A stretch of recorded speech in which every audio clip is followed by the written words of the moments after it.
At the southernmost point of the byway, you'll discover Havana, Illinois. With its brick and cobblestone streets, old-fashioned streetlights, beautiful river park, and friendly eateries, Havana offers a wonderful oasis for visitors. By 1900, Havana was known as the premier fishing and hunting destination in the Midwest and became the most important inland fishing port in the United States. Commercial fishing was a major industry for Havana, with fish markets that processed and shipped 24 million pounds of fishermen's catch to large Midwestern and Eastern cities from the 1890s to the 1950s.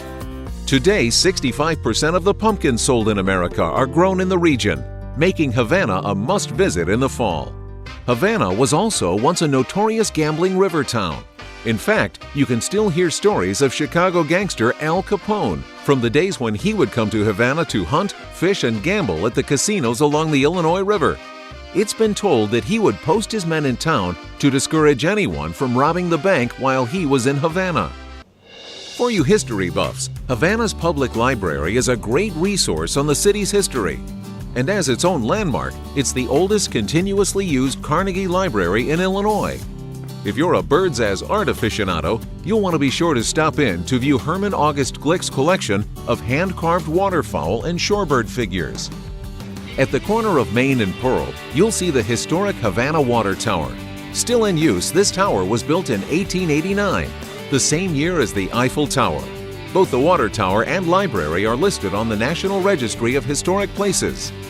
Abraham Lincoln and Stephen Douglas both spoke in Havana's Rockwell Park just before their famous debates began. A side trip to Lincoln's new Salem State Historic Site will even bring you to a village where Abraham Lincoln lived for several years. Havana also boasts a number of exciting waypoints to visit in the area. If you take the Dearborn Street Bridge and head north on State Route 7897, you'll come to Dixon Mounds State Museum. The Dixon Mounds Museum and its accompanying 200 acres of upland forest and prairie is a designated National Historic Site and one of the finest on-site archaeological museums in the country. Here you can get lost in museum exhibits that interpret the 12,000-year history of human habitation associated with Fulton County's Emiquon area. The River Valley Gallery exhibits detailed interactions between humans and the natural world. Its People of the Valley exhibit portrays the sequence of human cultures, beginning with the Ice Age hunters who inhabited the area. Additional attractions include a preserved Mississippian village site and restored prairie adjacent to Eveland Village, bursting with wildflowers, birds, and butterflies. Just east of the museum on State Route 7897 is the Emiquon National Wildlife Refuge. Located at the confluence of the Spoon and Illinois rivers, the best opportunity to explore the refuge exists at the Frank Belrose Trail, which moves through the maple elm riparian forest of the Lower Spoon River. The refuge is being assembled to protect, restore, and manage migratory bird, fish, and resident wildlife habitat in the Illinois River Valley. Be sure and look for glimpses of the red-winged blackbird, prothonotary warblers, and white-crowned sparrow along your hike. The Nature Conservancy's Emiquon Preserve is one of the largest floodplain restoration projects in the country outside of the Florida Everglades. The Nature Conservancy is now working to restore the 6,700-acre parcel of land adjacent to the Illinois River from farmland to its original state of backwater wetlands, lakes, prairies, and hardwood forests. Returning also are the many plant, bird, butterfly, fish, and mammal species that once graced these waters. The Emiquon Preserve hosts some of the best fishing, bird watching, and waterfowl hunting in the region. If you follow the scenic byway north from Havana along the east side of the river, take the Manitou Blacktop and you'll find Chautauqua National Wildlife Refuge.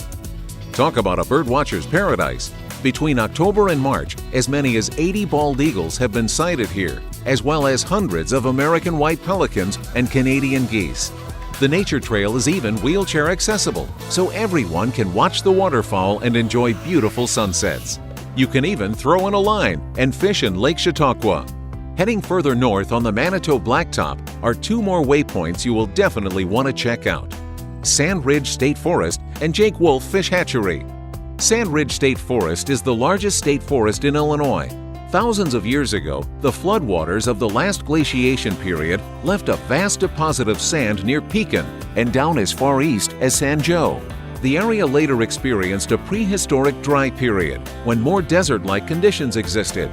Today it remains one of the few places in Illinois that supports an intriguing variety of plants and animals more associated with the Southwest than the Midwest.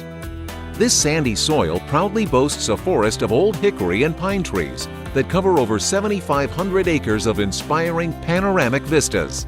At the northern edge of Sand Ridge State Forest is the Jake Wolf Memorial Fish Hatchery. This unique facility is comprised of a 36,000 square foot hatchery building, 56 indoor rearing tanks, 41 outdoor raceways, 12 rearing ponds, and a 22-acre solar heating pond. At the Visitor Center, you'll be able to take advantage of several observational overlooks. You'll also want to take in the Antique Fishing Tackle exhibit, which features over 200 artifacts. The Harvesting the River exhibit depicts the natural history of fish and fishing on the Illinois River, and there are several live and static fish displays. You may have noticed on your map the portal community of Manitou. It's a short drive north from Sand Ridge State Forest, and it's truly a shutterbug's delight.